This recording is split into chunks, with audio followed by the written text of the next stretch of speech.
And welcome back to another edition of the John Wayne Surge Protector Podcast, a 60/40 production. I'm Eric Halsey. And I'm Mr. Podcast in honor of the president calling the Prime Minister of Japan as Mr. Japan.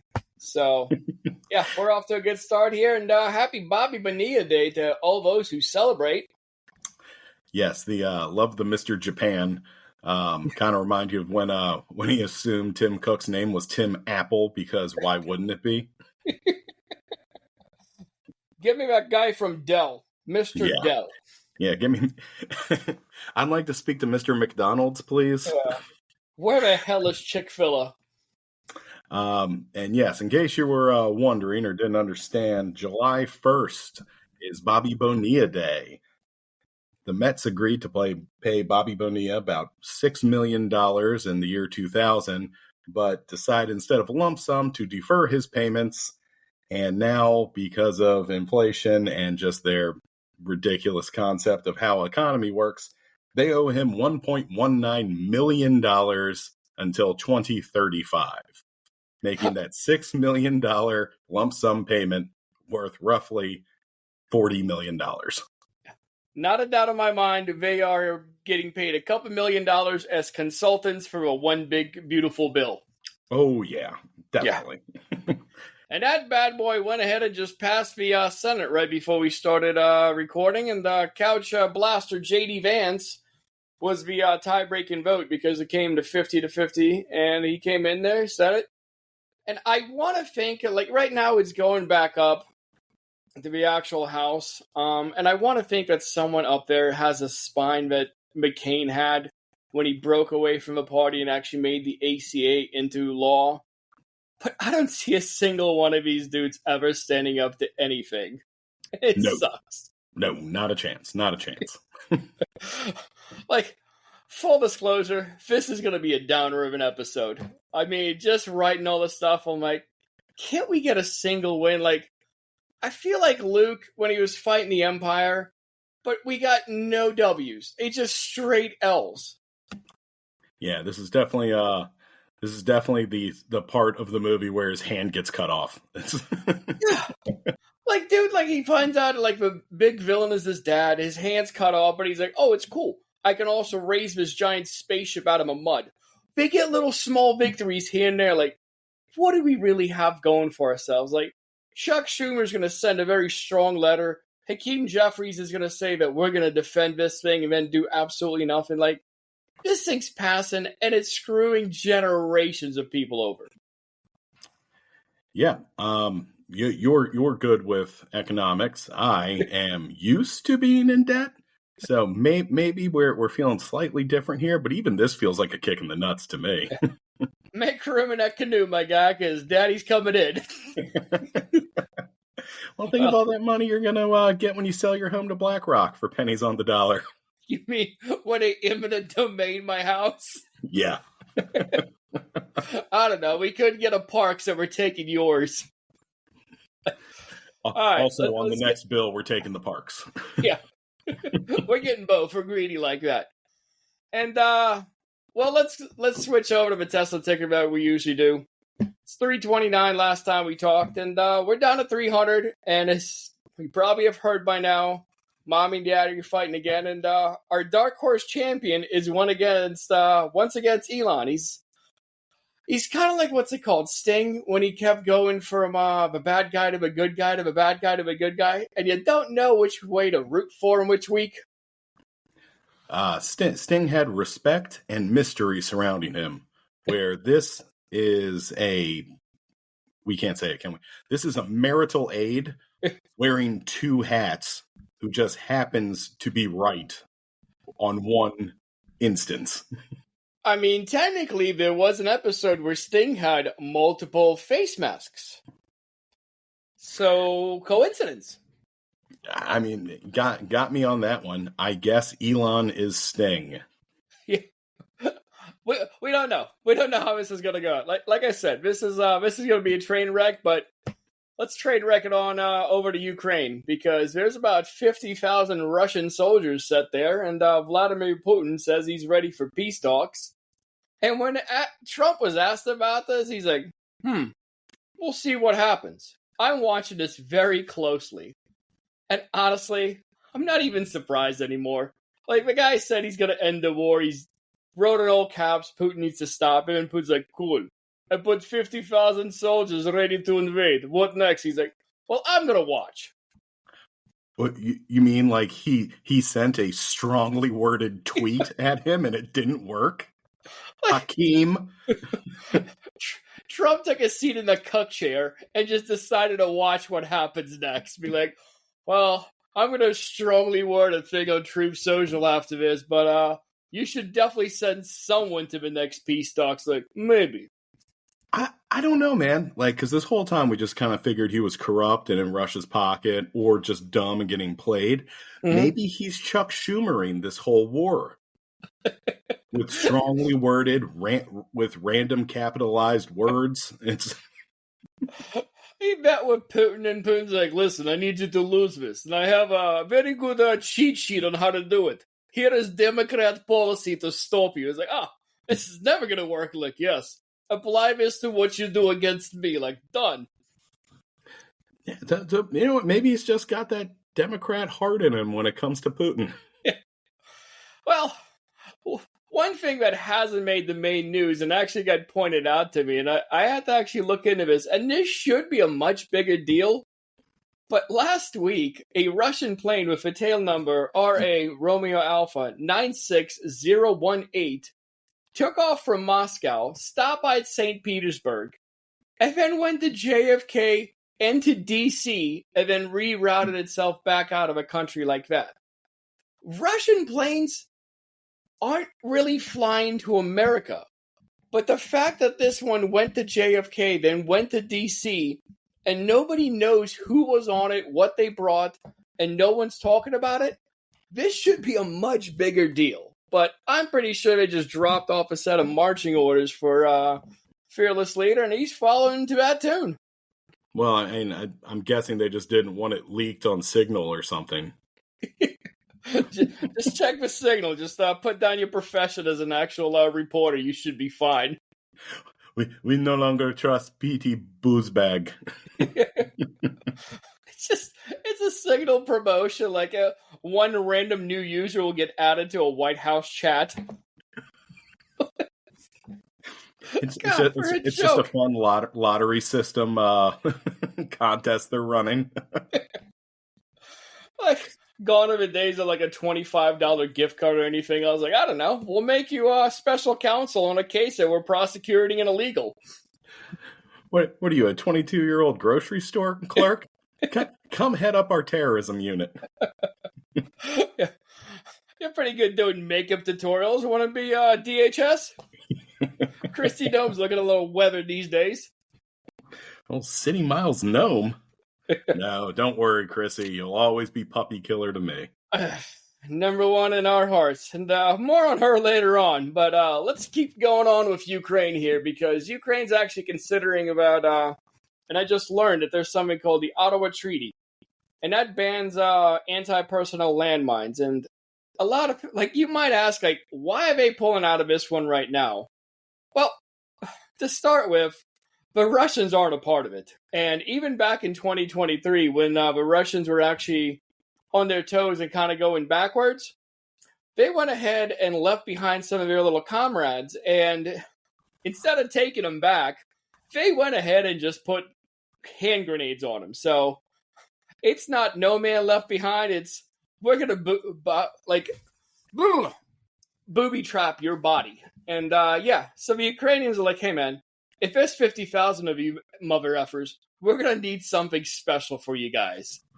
And that's why they're pulling out. Yeah, it's now instead of no man left behind, it's every man left behind is now a weapon. Yeah. Hey, man, you want to pick up your comrade who you spent some time with? Like, nah, man, just strap a hand grenade to him. His mother's just going to get a toaster from the state anyway. Isn't that what, like, Al-Qaeda was doing? Yes. Back in. Okay. But different. I don't know what the difference is between the two. It's I don't know about Al-Qaeda. I know, like, in Afghanistan for a very long time, like, one guy was a suicide bomber, And his whole family just straight up disowned him. They're like, listen, man, if you want to fight, go fight. But this whole running into a market packed full of civilians and blowing yourself up, like, that ain't cool. They may have changed their tactics after we left, but I know ISIS was huge into it. Like, if you're a fanatic and blowing yourself up, like, you don't care about if you take out a couple of women and children. And I don't know. I just personally don't see it that way, but I guess I'm a righteous fella. Stupid Democrat. Time to make my TikTok video. But before I do that, the Ottawa Treaty was actually started back in 1997, and it banned the use of anti-personnel landmines, as well as the ability to develop, produce, otherwise acquire, stockpile, retain, or transfer to anyone directly or indirectly anti-personnel mines. The whole thing about this is 160 countries have signed it, but I mean, your top three have not. China, Russia, and the U.S. all have not. During Obama years, we actually said that we would stop stockpiling them. But big old Donnie D said, nah, we're going to reverse course on that one because I hate everything that guy has done. And we're definitely stockpiling them. Well, I mean, America's constantly being attacked, or so I'm told. So, I mean, Why wouldn't you need them? Do you think that's what's going on the border since they gave up on the fence? Oh, no. We have something a lot more. We have live mines, and we'll get more into that one a little bit later in this episode. Fair enough. So you might be asking why Ukraine is now, first of all, saying that they want to pull out of it. Well, again, 50,000 troops on the border will do that to you. Also, one of the reasons the Ukrainian offensive didn't work out, the summer offensive from about a year or two ago, is because a lot of the Russians were dug in and they had made a lot of actual minefields. So when the Ukrainians came, they really didn't have mine clearing equipment. As you're slowly clearing mines, people can zero in some artillery on you and take out any sort of offensive you have going. So as you're digging out. Another reason is the fact that back in March, Poland, Estonia, Latvia, and Lithuania all said they're pulling out of the area. And the one thing all these countries have in common is that they share a border with either Russia or Kaliningrad, which is essentially Russia, but separated. I really need to look into that one, how that little state is down there by itself. But yeah, a lot of people don't believe that old Vladdy's stopping anytime soon. No, not at all. And again, if they're using them, you get to use them too. Zero moral issues with it, right? Guy brings a knife to a fist fight, you get to use a knife too. And everybody's just A-okay. This is just him bringing, they were stuck having a knife in a gunfight, and now they're arming up. I'm okay with it. Yeah, I mean, the other side's been using them, and for a while they were all using cluster munitions too, which were also banned by Geneva Convention. But, I mean, it's come to a point where you got 50,000 dudes about to invade your country, and the country invading you is exponentially larger than you. And they're using weapons that you're not using, and your benefactors are out there like, hey, man, you can only attack the following targets, but, like, what about their oil production? Like, nah, we can't have oil prices go up for us. We like SUVs. I just Googled Kaliningrad because this is the first time I'm ever hearing of it. And it is weird that it's technically not Russia. Yeah, it's all by itself. It's weird like that. Do you think it's just like the honey badger of states? I don't know. I mean, I think I need to actually look into this one, and this might be one of those promises that I actually keep about looking into it and bringing it up on another episode. But we'll see. I've lied before, and I'll do it again. Counterpoint, I'm just going to assume I'm right and carry on like it's fact. I like that. Moving on to slightly more lighthearted news. Jeff Bezos married Lauren Sanchez this weekend, and it only cost him $55 million. So, congrats, ? The wedding was an extravagant 3-day event in Venice for roughly 200 elite guests, including the Kardashians, Tom Brady, Sydney Sweeney, Jared and Ivanka, Oprah, Leo DiCaprio, and about 190 other people you won't miss when they're dead. Hey, $55 million to Bezos, is that kind of cheap to go on a wedding? Because relatively speaking, like a regular wedding usually costs somebody more than a couple paychecks. And this guy's a billionaire, so I think 50 milli's kind of slumming it. As a man currently in the process of planning a wedding, I can tell you I've almost thrown up blood just looking at flowers. So I'm honestly $55 million for him probably is pretty cheap. Yeah. Huh. Well, he's got those tax cuts coming, so hopefully, let's pray for some financial success to him. You just know his lawyers are going to figure out a way to write this off as a business expense. It's a giant charity. It's a church event. Like, it's a Venice. It's Vatican. Yeah, you're right. Free Luigi. Interestingly, the other two dorks in the Billionaire Bros Club, Elon and Zuck, were not invited. Eyes on that one. Hopefully we get some more back and forth between them shortly. Yeah. Now, I know what you're thinking. Okay, Eric, isn't the term elite a little biased? Let me put it to you this way. According to the Venice air traffic, this roughly 200-person guest list somehow required over 90 private jets. So no, I don't think basically two people per private jet makes elite a biased take on these monsters. There was, what's it called? I was looking into this one, and I was, like, reading up this one person from Yahoo's like, this wedding, it had an influx of $1.1 billion onto the economy. And I'm like, wait. I was like, where do you get these numbers? Like, and when I started looking at, like, the things she was citing, she's like, yeah, it's $300 million from people focusing in on Venice. Like, that's not numbers. Like, these billionaires did not show up there and tip well. Because if you ever worked in a restaurant industry, those are the people who tip you the least amount of money. So to say that these guys contributed to the economy, to say they were job creators, so to speak, I'm going to contest that real hard. Yeah. Also, I know huge events do pump in tons and tons of money into things. I get it. Sure. This is 200 people showing up. We'll cover it tomorrow. Taylor Swift, actually, I think it was Switzerland. Was it? Yes, I think it was Switzerland. Actually, had to add to their GDP when they tracked it back and went specifically back to her tour dates in Switzerland this past year. Yeah. But you see about that, it's the same thing with, like, let's say the World Cup, let's say the NFL comes in, the Olympics, anything else like that. There's a nice mix of poors in there who are like, you know what, the one smiling event in my actual life is going to be me going to this actual match.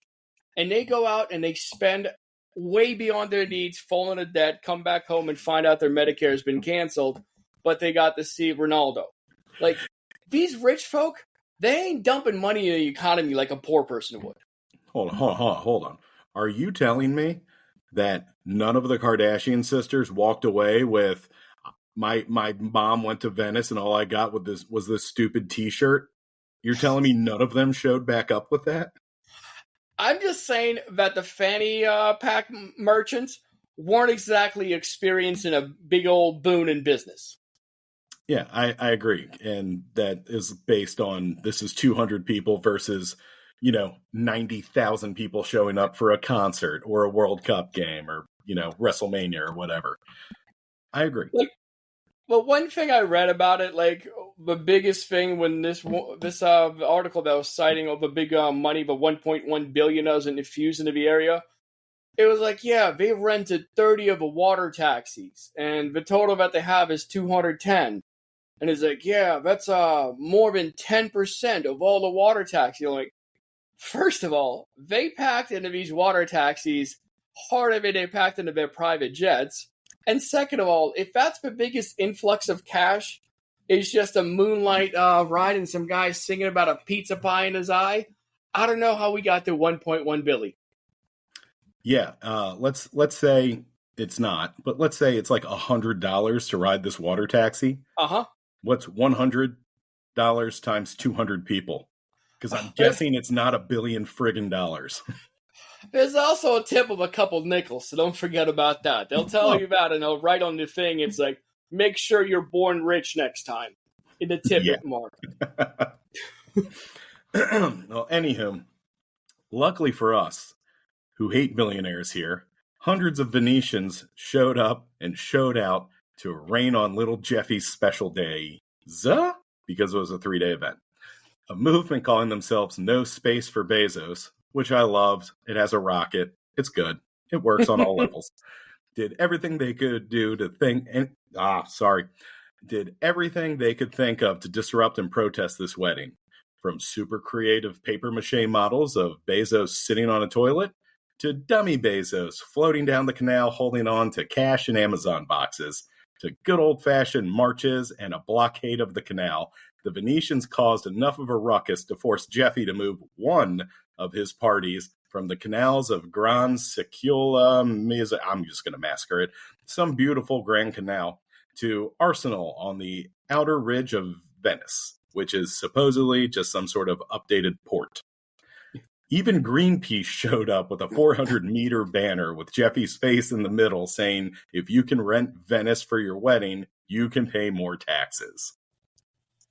Yeah, he definitely should be paid more taxes, but one of the things I will give to Bezos is he's come out before and he said, you know what, if you're in a public light, you're going to get criticism, and he's not trying to silence the criticism.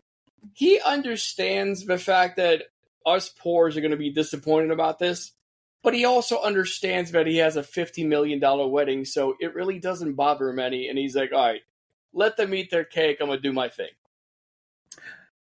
Yeah, I just don't understand that concept because he's embracing being a celebrity. So he has to be welcoming this criticism too. It's not just like, well, they can say whatever they want. I think he's going out of his way to just be like, screw it, I'll be a villain. If you pretty much look at it, be like, it's like getting yelled at from like a 4-year-old kid. Like, you're not going to let that affect your life. Same thing if you're a billionaire. If some poor who pretty much needs this day to work at your factory took the day off to come down to Venice with a cardboard sign and yell at you, and all you did was just move your venue from one spot to another and you'll be on your super yacht the next day, that's not really going to drive a hammer home and make me lose sleep over it at night. You get enough of those people. I think eventually you lose sleep because any one of them could be the next Luigi. I personally would love to be in that position. Yeah, I agree. And you know what? You can criticize me all you want if you could ever find me again. Yeah. I'll be on an island reading these tweets about some poors making accounts and calling me words that rhyme with baguette. And I'll be like, cool. More margaritas, please. Yeah, absolutely. I will be mushroomed out on a beach, just looking at the waves, enjoying my life, instead of going out of my way to make everybody else's life miserable. But you know what? That's just me. I just got that poor mentality. Well, if you're rich, then eating a mushroom is going to send you in a fit of rage. You're going to want to end someone's life. Yeah, see, I think these people were born bad. I've never once in my life ever been like, drugs just make me want to hurt people. You've also never looked at a bank account with a couple of commas in it. Yeah, it's 100% true. Yeah. More than one comma. Yeah. On a great week. Like, with a minus in how much I owe to the bank, yeah, I've seen some commas, but yeah, otherwise, nope. Well, let's move right along, and we said we're going to bring up Kristi Noem back at you, and we will, because Alligator Alcatraz is now a thing, and it's a detention facility that they went ahead and constructed in the southern tip of Florida, and it got toured by DeSantis, Trump, and the Queen of Makeup herself, Kristi Noem. This is what you need. A lot of bodyguards and a lot of cops in the form of alligators, said Trump. And just keep in mind, the same people who pretty much make it a point to show you the giant crosses on their necks and yell at you from a pulpit to be a good Christian person and everything else like that, have no problems locking up legals, illegals, and if your fellow man gets eaten by an alligator, well, that's on them because that's how Jesus would have it. Yeah, yeah. We're also going to be sending socialists there, and anybody who disagrees with us, like Jesus did. He literally has come out and he actually has started talking. Let's see. Recently unveiled memo from the Department of Justice indicates Donald Trump's administrative plans to maximally pursue denaturalization of American citizens.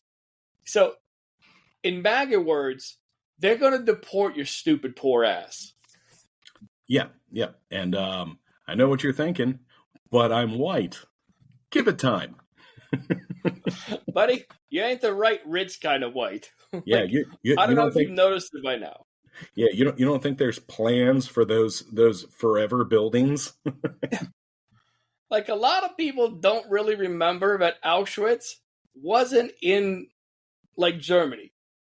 When the German, like, when Nazi Party took over and they started sending people out of a country, yeah, they sent them to Auschwitz. Kind of like we're sending a lot of people to El Salvador. Like, it doesn't start here. You got to first make sure that the local populace kind of warms up to the idea of you just getting rid of your first quote-unquote undesirables. Then you're like, possibly undesirables. Then you're like, you know what? People who don't agree with us. And then you go, people who don't agree with me. And then you really fire up the trains and get people moving because you're a full-on dictator at this point. Yeah, a lot of people hate, like, you go way too fast to that Hitler comparison. But when you're now saying we're just going to get rid of American-born citizens and send them to a different place for prison, buddy, you are 3 weeks away from yellow stars. Yeah, like, I mean, the guy was on the campaign trail. He's like, just nothing but the worst. And he's like, well, we're gonna raid this family farm. And then he's like, well, we're gonna check outside a Home Depot. Like, now we're going to start stripping American citizenship from the ones that post something mad, like angry. Yeah, slightly off subject, but have you noticed, you never see any of the footage of ICE agents going into these big, super scary cities where all the drugs and gang members are? The people you said you'd get rid of. Yeah. No. We're picking off easy prey first and then moving on. Yeah. Let me get that pay-per-view of ICE walking into a barrio, $29.95 on a Friday night. Yeah. After they had a couple beers in them, I want to see that footage of you guys actually going somewhere where they know you're coming and people are geared up. It's the same thing with school shooters who roll up in a church when everyone's just down there in the pews praying. And they're like, I'm a soldier of God. And you start shooting innocents. It's the same thing rolling up on a farm when a guy's picking your strawberries because you're too damn lazy to actually go to work. And you don't want your prices to go above 99-cent bananas. Yeah. Let's go after the guy putting money into the country and leave all those drug dealers that you've been screaming about for years. And never once do you see anything in the big city. They got close in L.A., and that turned into an absolute dumpster fire. God bless the people of L.A., and I think some of that stuff also happened in Boston, and I love every second of it. I love watching it almost as much as I love watching those videos of, like, people like Latinos who voted for Trump, and then you fast forward to just like last night when their husband got yoked up. I mashed that like and subscribe button so fast. You're talking about the blonde lady? Oh, there's more than just one. There's many of them.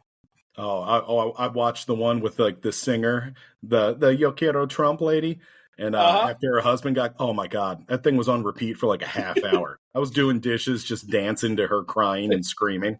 Like, I'm voting for Donald Trump. And like, this is wrong. He shouldn't be doing this. Like, oh, you big old dummy. Yeah, I'm going to Google Translate consequences and make my own song.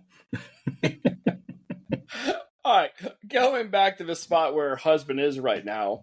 It's located in the Everglades, and it was built in 8 days. And it's easy when you treat your prisoners worse than Walmart treats their chickens because a lot of the things were redacted. In an actual document that Bloomberg pulled out, it indicated a desire to petition Department of Homeland, or DHS, to waive immigration and custom enforcement detention standards in order to streamline the setup of detention facilities. So in other words, just remove any kind of humane things which are mandated by our laws and just F them. Just a bucket in the middle of a room and all of you can go in the same one. If you get herpes or anything else, like, sucks to be you. I'm going to call it right now. This is going to end up being a Burt Reynolds style jailbreak where you're going to see airboats going over gators. Watch what happens. I'm telling you. I hope some local activists just start training those gators and then they just become docile and just so happy. Like, you're out there just petting gators. Oh, I love it. I love it. This has like late 70s, early 80s Burt Reynolds movie written all over it, and I cannot wait to watch it in real life. Yeah. Well, you'll get a chance because there's probably going to be a lot more of these. But on the bright side, at least it was the best use of taxpayer funds. And if you're thinking that is the case, you'd be very sadly mistaken. So the thing about this is this facility was actually built when they extracted a name of contractors from a list. They have a list that's already been pre-approved by Florida's Division of Emergency Management. So essentially, in case an emergency strikes, instead of trying to get a bunch of people to bid out how to rebuild public infrastructure and everything else like that, they have a bunch of these people approved. And the companies that did this were on the pre-approved list. And, well, since they classified immigration as an invasion, it was pretty easy to go ahead and just pull the people in there. We didn't have to set it out to bid, and life is good. And if you're wondering who was in charge of building things, well, it's the people who donated. And CDR companies donated $1 million. CDR McGuire Inc. dropped $400K. The owner of that company, $500,000 to Trump 47 committee. Another $148K to the Kennedy Victory Fund. And CDR Enterprises, which I'd imagine is a subsidiary of CDR companies, also dropped another $500,000. So essentially, we're pay to play here, and they're not even doing any sort of a bid to make sure that the money's going right. It's the same thing with that stupid jet that he got for $500,000, which will be his in the end. And now we got a contract with some random company to modernize it for a number that we have no idea about, but 11 million %, it is a sweetheart deal.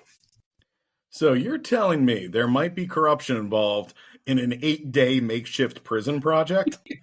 In Florida, yes, I know. Out of all the places in America, I did not expect this from Florida. I swear to God, after the hanging Chad incident of the 2000s, we should have just dynamited the whole border and just let it sink into the Gulf of America. Just break it off. Let it swim. My plan as president will be to sell Florida to China, but that's for another podcast. Last and definitely not least, mom and dad are fighting again. After a couple of quiet weeks, Elon decided to let ketamine take the wheel as he jumped on Twitter and took a hot, steamy piss all over the big, beautiful bill again. Excerpts include, but are not limited to, quote, "If this insane spending bill passes, the America Party will be formed the next day. Our country needs an alternative to the Democrat, Republican uniparty so that the people have an actual voice." Voice is in all caps because he's Trump osmosis, I guess. We're just doing it at random now. Then your favorite apartheid profiteer rolled his sleeves up and got real down and dirty, stating lawmakers that vote for this bill, quote, "will lose their primary next year if it is the last thing I do on this earth."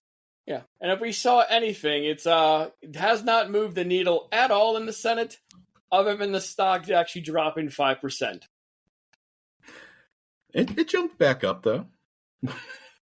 Of a stock? No, it's actually dropped. That's how we started that whole thing off. And I can't wait to see the mental gymnastics that they just go ahead. And Trump's already started about deporting Elon after they loved each other. Oh, but, yeah. Yeah, this should be interesting in how fast they flip him a heel. I'm sure it'll be like the last immigrant he was married to, where eventually, after a small divorce, they'll just end up falling down the stairs, being buried on a golf course. Elon also dropped this truth nugget. Anyone who campaigned on the promise of reducing spending but continues to vote on the biggest debt ceiling increase in history will see their face on a poster in the primary next year. I mean, it's nice thinking that voting is still going to be a thing in the next primaries. I'm pretty sure we're going to be done with that later this year. Because right now, in Miami, they already voted to say, like, hey, man, we're moving the election back a year so it goes along with the primaries. So they've already started shifting the dates for the elections. So I don't know what's going to happen here. I did see that. It is currently being fought, and no doubt in my mind they're losing. It's just going to happen. Another year. Just really mean messages that they're sending out to them, and it's having zero response. Now, as Elon knows, you can't just attack this Republican scam of a bill without drawing the ear of our fearless leader, who awoke out of his fish fillet fever dream just after midnight to level some threats of his own. Quote, Elon may get more subsidy than any human being in history, by far. And without subsidies, Elon would probably have to close up shop and head back home to South Africa. Foreboding. I do like the fact that he has no awareness that he himself was subsidized by his dad to begin with. Then he was subsidized with the laws of bankruptcy and the leniency that it provides. And he's like, oh yeah, he's the one taking subsidies. I pulled myself up by my bootstraps. Yeah, I can't wait to see how America just defaults into bankruptcy. I don't even know how that works for a country like us. You're gonna learn. Yeah, should be a fun podcast day after. Trump continued, no more rocket launches, satellites, or electric car production, and our country would save a fortune. Perhaps we should have Doge take a good hard look at this. Now, I'm always conflicted on Elon. I think he was an idiot with the whole Doge thing. What he did with Doge, it was essentially coming in there and doing a Thanos snap. Indiscriminately getting rid of about 20% because the whole logic in Silicon Valley is you can do things cheaper and it's move fast and break things, and afterwards, yada yada, you'll figure it out. A lot, like some of the people who came out of the whole Doge inside, they said, like, listen, there really wasn't that many more things to improve. Like, all the waste that we were taught, like, there would be, is really not that much. And has Elon gotten a lot of subsidies for rocket launches and electric cars? 1,000,000%. But it's not even close to what China's putting into it. And you can bury your head in the sand pretending that electric cars aren't coming, but they are. That is the actual future. And we stop subsidizing this production, we're going to fall so far behind to China that there'll be no way to compete with them. Well, luckily, it doesn't sound like we're going to be in any financial place to compete anyways, so... Only the people at the top will be able to when they move their residencies to China and leave the rest of us to make very smaller fingers so we can work on the Trump T1 phones. Well, at least that's the only scam he has going now. So, all the things we talked about today, they're disgusting. And it smells disgusting. And you don't want to smell disgusting. You want to smell good. You want to smell fresh. You want to smell like a winner, baby. You want to smell like Trump. Because our president is now selling colognes. I did not think this was coming, but it 1,000,000% is. And at the time when egg prices are not going down, the Senate's stripping your medical benefits, and we're talking about deporting actual citizens, this is the cologne that you need to buy. It's bad. It's, you know what? But whatever. Let him shill whatever he wants. I mean, I'm assuming because we're all so poor now, this is probably an affordable cologne. Have you been on the website for it? No. I'm not entering that into my algorithm. It might save you from the gulag, homie. So it's gettrumpfragrances.com. I do like how it's fragrances. And our man has an edition both for the men and the ladies. And I'm guessing the female one grabs them and you spray it down there. But let's go over, because there's 3 different tiers of it. And the first one, that's a reasonable $1.99. That's if you're just joining the cult right now and you want to get a shot at it. And it's essentially him on there. And it's a plain Jane bottle. And it's got the fight on it. So you can go ahead and do that. And when you're not invited to Thanksgiving with a family, you can spray that cologne on yourself in your room and just hang out. Just be a smelly alpha. Yeah. Just telling those women that they're all lesbians because they don't want to go on a date with you, as you write a manifesto before rolling up in a school. You think there's like instructions inside that's like, don't let the sheep tell you stink. It's a poster of Trump that you could put up on your ceiling. So when you go to sleep, you can just put one hand down your pants and look at him. Oh, God, I wish I had that body. 6'3", 215. Just an effing linebacker, like so diesel. But, we might want to wrap this up, because that's either artillery or another storm that's going to knock out my power. But either way, it's not good for this podcast. The next step up is Victory 47. Trump perfume for women and Trump cologne for men. And this one's slightly higher. It's about $50 higher at $2.49 a bottle. But it's a picture. It's essentially a man standing. And the man that's standing here, Trump never looked like this guy in his effing life. Like, it is like Michelangelo's David blinged out in a suit just standing up. And if you buy 2 of these bad boys, what you think it would cost you $500, but you're saving $100, so you're losing money by only buying one, when 2 of them cost you only $400 for cologne. I'm trying to pull it up now. No, nothing like that. While you're pulling it out and wondering if there is one that looks like actual Trump, well, I hate to break it to you, big homie, but you're late. Because the tier 3, the elite tier, is already sold out. Apparently, I don't know if they even ever had it, or if people in the cult are already there. I'm pretty sure it's on Truth Social right now with some dude selling it for $600.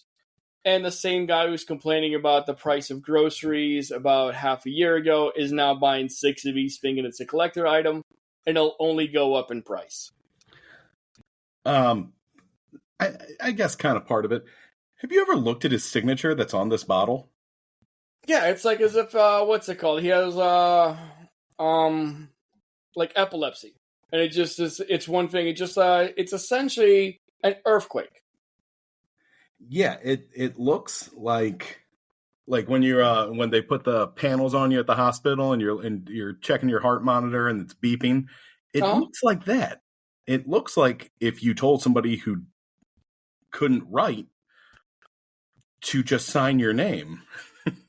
Well, like we said in the past, the guy does not have a lot of practice with that thing. It's he essentially has not signed checks for workers on his casinos.